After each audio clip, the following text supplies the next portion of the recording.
प्रिय विद्यार्थियों, खुश रहो। आज मैं आपको वितान से तीसरा पाठ अतीत में दबे पांव पढ़ाने जा रहा हूँ।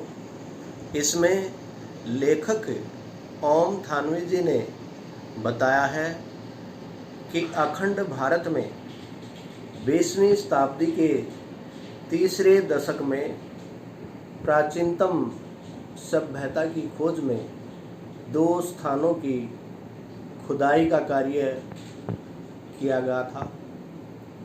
आजकल ये दोनों स्थान पाकिस्तान के अंतर्गत आते हैं। पाकिस्तान के सिंध प्रांत में मोहनजोदड़ो और पंजाब प्रांत में हड़प्पा नामक 2 स्थान। इनकी खुदाई करने के पश्चात पुरातात्विक वैज्ञानिकों ने सिंधु घाटी की सभ्यता का पता लगाया था। सिंधु घाटी की सभ्यता में मोहनजोदड़ो और हड़प्पा संसार के प्राचीनतम नियोजित नगर माने जाते हैं। मोहनजोदड़ो मानव निर्मित नगर था, जो प्राकृतिक न होकर ऊंचे छोटे मोटे टीलों पर बसाया गया था। यह 200 हेक्टेयर भूमि में फैला हुआ था। शायद ऊंचे टीलों पर बसाने का कारण सिंधु नदी के पानी के बचाव से रोकने के लिए जमीन की सतह को ऊपर उठाकर बनाया गया था। यहाँ खुदाई के बाद मिली हुई चीज़ें, सड़कें, इमारतें, पत्थर की मूर्तियाँ, साजो सामान और खिलौने आदि मिले हैं। मोहनजोदड़ो सिंधु घाटी सभ्यता का मुख्य केंद्र था। संभवतः यह नगर वहाँ की राजधानी रहा होगा। सिंधु घाटी सभ्यता के परिपक्व का उत्कृष्ट नगर था। आज भले ही यह नगर खंडहर में बदल गया है, परंतु वहाँ से खुदाई में मिली हुई चीज़ों के आधार पर आसानी से उसकी सुंदरता का अनुमान लगाया जा सकता है। खुदाई के पश्चात वहाँ की सड़कें, नालियाँ, खिड़की, चबूतरे, आंगन, खिलौने, साजो सामान आदि स्वयं ही उसकी सुंदरता को कहते हुए दिखाई देते हैं। मोहनजोदड़ो एक उत्कृष्ट नगर था। 5000 वर्ष पूर्व यह एक महानगर के रूप में बसता था। यहाँ एक 40 फुट लंबा 25 फुट चौड़ा तालाब मिला, जिसे महाकुंड कहा जाता था। महाकुंड की गहराई 7 फुट थी।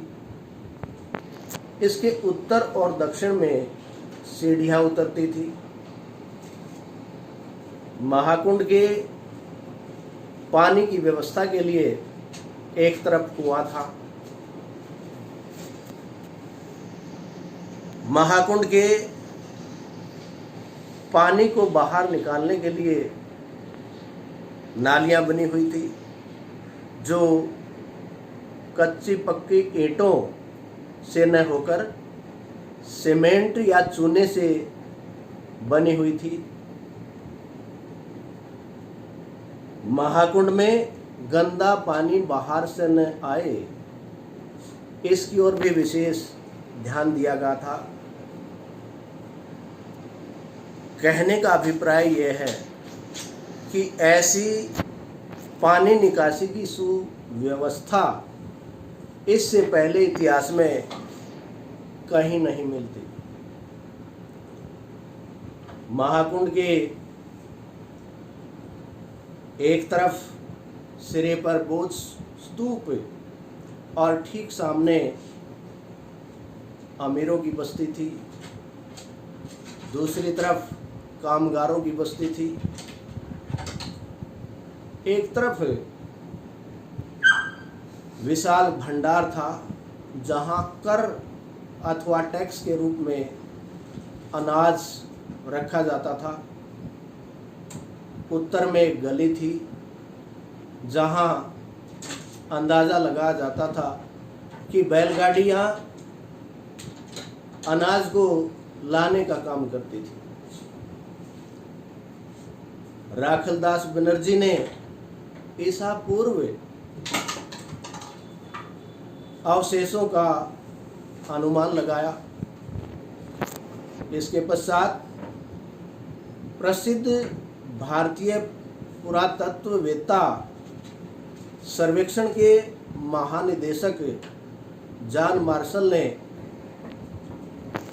खुदाई का कार्य आरंभ करवाया। इसकी खुदाई के पश्चात ही सिंधु घाटी की सभ्यता की गणना मिस्र और इराक जैसी प्राचीनतम सभ्यताओं में होने लगी। सिंधु घाटी की सभ्यता में व्यापार के साथ साथ उन्नत खेती भी की जाती थी।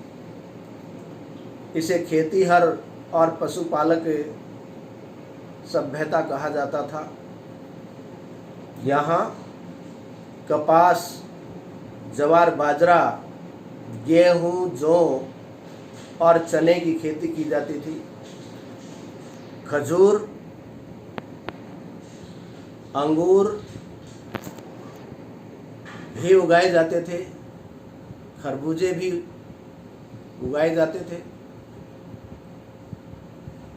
यहाँ कसीदाकारी, बुनाई, कढ़ाई के साथ साथ रंगाई का काम भी होता था। रंगाई का एक कारखाना भी मिला है। सिंधु घाटी की सभ्यता सुमेर से ऊन का आयात करती थी और बुना हुआ कपड़ा निर्यात करती थी। यहाँ खुदाई करने वालों में पुरातत्ववेत्ताओं के नाम पर संक्षिप्त हलके बनाए गए। डीके हल्का, काशी दीक्षित नाथ हल्का, दोनों में खुदाई का कार्य किया गया। जहां सड़कें 33 फुट चौड़ी मिलती थी, आजकल इतनी लंबी सड़कें नहीं बची हैं। सड़क के दोनों ओर ढकी हुई नालियां थी। मोहनजोदड़ो में लगभग 700 कुएं पाए जाते थे। यहाँ नदी, कुंड, स्नानागार आदि मिलने के कारण सिंधु घाटी की सभ्यता को जल संस्कृति भी कहा जाता था। मोहनजोदड़ो में एक अजायब घर भी मिलता है जिसमें बहुत थोड़ा सामान है, क्योंकि मुख्य सामान लाहौर, कराची, दिल्ली और लखनऊ में है। यद्यपि यहाँ खुदाई के समय पाई गई पंजीकृत चीज़ें 50,000 से भी ऊपर हैं, जिनमें तांबे कांसी के बने हुए बर्तन, चाक से बने हुए चित्रित भांडे, माप तोल, पत्थर से बने हुए साजो सामान, खिलौने, मिट्टी की बैलगाड़ियाँ, नावें, इमारतें, सड़कें, ये सभी मोहनजोदड़ो की सुंदरता को व्यक्त करते हैं। वहाँ के एक पुरातत्ववेत्ता के मुताबिक सिंधु घाटी की सभ्यता की खूबी उसका सौंदर्य बोध है, जो राजपोषित या धर्म पोषित न होकर समाज पोषित है। मोहनजोदड़ो और हड़प्पा से प्राप्त इस सिंधु घाटी सभ्यता में न तो राजाओं के महल बड़े हैं, न साधु महात्माओं और नेताओं की समाधियां हैं। नरेश का मुकुट भी छोटा है, नावें भी छोटी मिली हैं, परंतु आश्चर्य की ये बात है कि पत्थरों के औजार तो मिले हैं, लेकिन कोई हथियार नहीं मिला है। इससे पता चलता है कि यहाँ अनुशासन राजपोषित नहीं था, शक्ति के बल पर नहीं था, बल्कि यह सभ्यता संसार की अन्य सभ्यताओं से भिन्न थी। आज यद्यपि ये मोहनजोदड़ो और जो सैकड़ों मील दूर हड़प्पा नगर है भले ही खंडहर में परिवर्तित हो गए हैं, लेकिन खुदाई में मिले हुए सामान से आज भी वो अपनी सुंदरता को बयां कर रहे हैं। आज यद्यपि खुदाई का कार्य बंद कर दिया गया है, पानी सिंधु नदी के रिसाव के कारण अक्षार और दलदल की समस्या पैदा हो गई है। अब तो उन खंडरों को बचाना भी एक समस्या बनी हुई है। इस प्रकार से उस प्राचीनतम सिंधु घाटी सभ्यता का पता लगाने के लिए उस खुदाई में मिले हुए सामान से ये अंदाज़ा लगाया जा सकता है कि सिंधु घाटी सभ्यता एक साधन संपन्न सभ्यता थी, परंतु उसमें भव्यता का आडंबर नहीं था। इसीलिए इसका नाम अतीत में दबे पांव रखा गया है। धन्यवाद।